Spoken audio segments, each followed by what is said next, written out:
Sports. What even are they? I don't know. I've never been interested in sports. I'm not a very sportsy guy. Never cared, don't follow sports on TV. Much to the same of other things too, like racing as well. Never really been a fan of watching any kind of races. But with sports and races, you take those things and you add some mild fantasy elements, and boom, you've got my attention.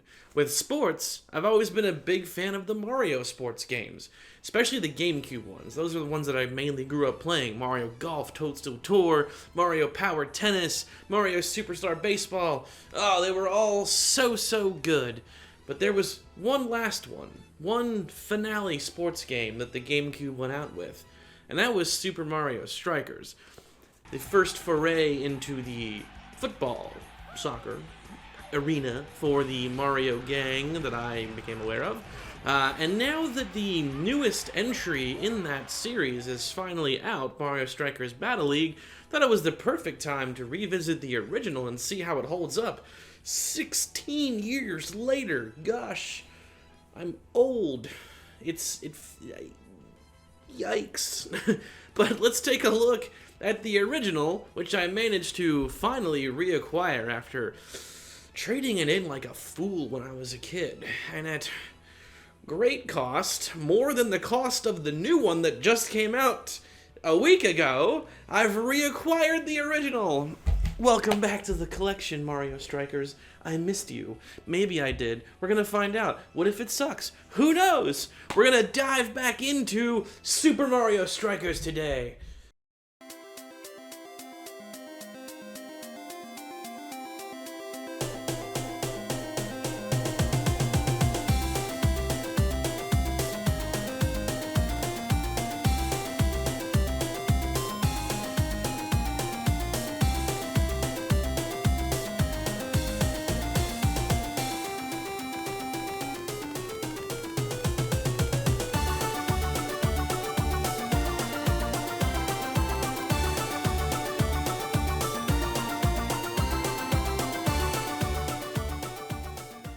Mario sports games have always had a lot of color and personality.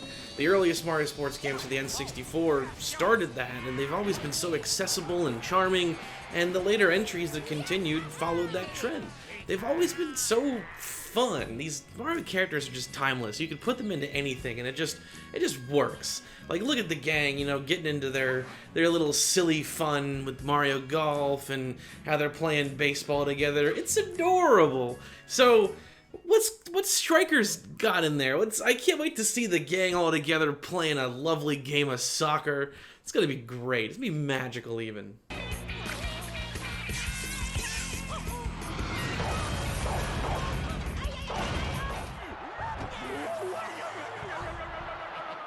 What the hell happened? Is this like the gritty, like, reimagined awful Mario universe?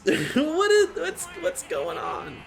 So there have been some changes since the last of the Mario sports games. We're looking at a substantial injection of anger and violence and just bad sportsmanship. So before, you know, the other games, it was like, oh, look out for the banana peel. I slipped on it. Oh, how quirky. Now it's just like, fuck 'em up. Urgh! Everyone's pissed off and agitated with each other. No one wants to get along anymore. The stadiums look like they're in some kind of like Mad Max post-apocalyptic universe where the only thing keeping society together is the outcome of these soccer matches between violent gladiators. Like, even Yoshi's angry. He's like an angry sock puppet, and I like that one because that's pretty great. But man, this is wild, and it's not just anger. Some of these characters are also just positively saturated with sex appeal.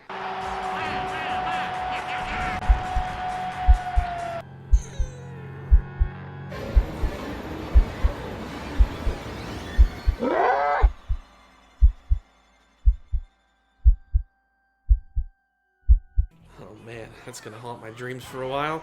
There's so much violence and tackling and smashing, it's not really soccer. It's more like a Mario interpretation of that football game from Starship Troopers. What do they call that? Like fascism ball? It's more like that. Like, that's what this is. If you think of it like that, then it's kind of the perfect game, to be honest. I kind of wish there was a sports knockoff of that thing. But anyway, radically different change in tone and just overall feel compared to what came before. And it's pretty awesome, not gonna lie. I'm on board with all of this, except for the Waluigi thing. Don't like that at all. But the rest of it, I think I'm on board. So, tone aside, how is the game played? Well, it's kind of like miniature soccer. So it isn't like full teams. It's basically 4 versus 4, 5 if you count the goalies, on a smaller than average pitch. But that makes it more arcade, which kind of speeds up the fun, keeps things fast and frenetic, and very chaotic, especially if you have items enabled. My god. This is like if Mario Kart became like a proper sports game on a field. That's what this one really feels like, because items had their roles to play in some of the previous Mario sports games, but usually only in gimmick modes or little spin-off situations. Not really part of the core experience. It was mainly just special moves, but now you have that usual stuff plus items, and man, can it just become a blasting battlefield of chaos when that stuff starts to fire off. But much like real-world soccer, the objective is, at the end of the day, pretty simple. Just get the ball into the opponent's goal. The goalie is a critter, which has a lot of personality. There's surprising detail with his animations. I quite like it. Sometimes he catches the ball in his mouth. I like that one quite a bit. How do you get the ball in the goal, though? You kick it, right? Well, there's a couple ways this game works. So you have, normal soccer moves, like passing the ball, both horizontally and through the air. That's the end of the realism. Then you have crazy, powerful charge shots you can attempt to land in there. You can also do what the game calls perfect passes, which is if you pass the ball as an opponent, or your teammate, is calling out and saying, "I'm open," and you pass it, the game goes all slow motion. It's pretty cinematic. I like that detail. That's a lot of fun when it pulls off. It's not always guaranteed to work, but it is pretty awesome when it plays out. The last way you can get the ball in the goal is with the Super Strikes. So it ain't called Super Mario Strikers for nothing, folks. Team captains, and only the team captains, can charge up their shot, and if they charge it long enough, they enter a little brief moment. It's a quick time event where you have to line up a needle in 2 spots and then fire off the special shot. Get it perfect, and a absolutely flawless, powerful charged shot fires into the goal. So strong, in fact, that the critter is swept right off his feet. He goes into the goal right with the ball. And it counts as 2 points as well. So there's kind of like incentive to try to get that off as often as possible, since it counts as 2 goals instead of 1. But if you screw up the quick time event part enough, not only will the shot get blocked, but it can actually get thrown back at you, sending your team captain potentially flying into the electrified barrier that surrounds the arenas, which is pretty great. I like the electrified thing because you can knock opponents into it, and it stuns them for a few seconds, so there's some strategic value to knocking them into that. That's the thing about the knocking, though. You can steal the ball, but why would you want to do that when you can just smash yourself into an opponent like this is a game of American football? Tackles are allowed. They're totally okay. No rules. Like I said before, it's this post-apocalyptic gladiatorial arena. So, little out of control. But the Super Strikes are fun. The only problem with them is the perfect ones have a pretty prolonged cutscene to them. So you're kind of sitting there waiting for the inevitable if you're on the opponent's side, just waiting for your doom to come to you. And even if you're on the winning side, you get enough of them off, you're just kind of like, alright, come on, I get it. But it is pretty satisfying to pull off, and it's kind of fun seeing the characters being so gritty and serious as this stuff plays out. I like the sound effect for Wario's as well. It really sounds like he's expending some effort there.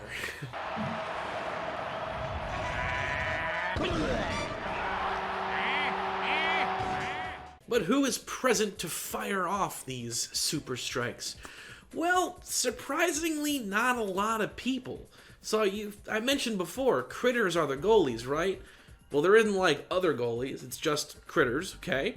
And then what about the teams? Well, you have your team captains who can fire off those aforementioned super strikes, but there's not a lot of them. It's pretty condensed, which is disappointing compared to previous Mario sports games. I mean, Mario Power Tennis had 18 playable characters after you unlock everybody, and Mario Superstar Baseball had north of 30 once you unlocked everybody. So it's kind of weird that the last big finale sports game of the era would have so little in the way of content like that. There are very few characters compared to previous entries. There aren't that many in the way of stadiums either, and none of the stadiums have any kind of gimmickry to them. They're all just standard soccer pitches of various aesthetic design. But none of them have like lava pits or ghosts roaming around or shifting sand or water hazards. Nothing that's like, Mario besides the chaos of the gameplay itself. As far as the characters go, I mean, you have like your core cast, Mario, Luigi, Princess Peach, Princess Daisy, Yoshi, and then we have our other friends like Wario, Waluigi, got Birdo in there as well, Donkey Kong of course, and then that's just kind of it. No Bowser, which is a little surprising, because Bowser's been playable in all the previous Mario sports games. He's not playable here. Instead, he works as a kind of stage hazard. He'll show up at random and kind of cause chaos on the field. Sometimes for a very brief moment, sometimes for a more prolonged event. It just depends. I don't know what really dictates that. If you get a goal, though, he kind of flees immediately, which is kind of funny to watch. He just shows up, I exist, and then the ball goes in. Okay, I'm done. And he's gone. He's out of there. It's over. So no Bowser Jr. either. Additionally, also was in the previous games. So it's pretty small. There's a lot of... But what about the side characters? What about your teammates? Well, again, kind of a bummer. You only have 4 choices. Toads, Koopa Troopas, Hammer Bros, and Birdos. You unlock the Hammer Bros. It's like 4, and you can't, choose one of each. You're just going to have that team of duplicates behind you.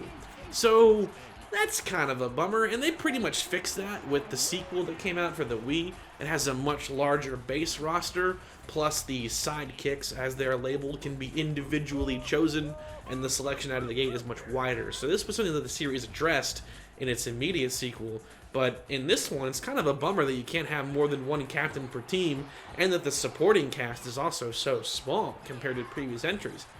And who's unlockable? Well, the Hammer Bros are unlockable, and then there's only one captain that's unlockable.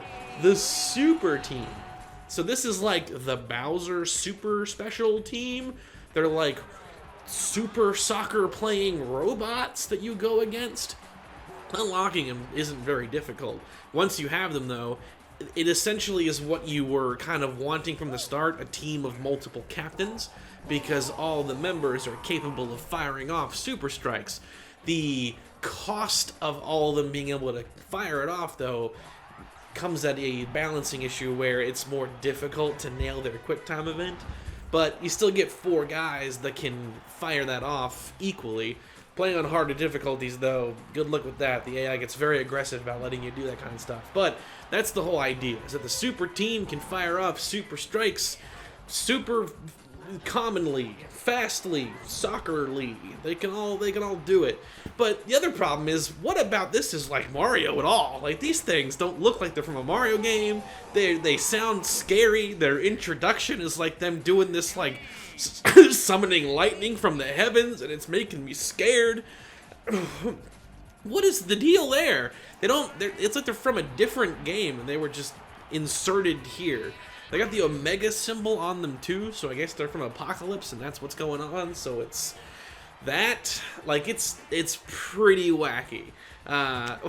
With that said, speaking of animations, I do have to call out that some of the animations that the characters make are pretty awesome.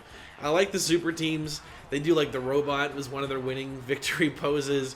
There's a lot of funny things that happen in there. That's something that this game got right, is that the characters are very well animated. They do a lot of stuff in between goals and intros and outros. There's nice touches all around, and I do appreciate it. The only issue is just we get a lot of style, but little in the way of substance.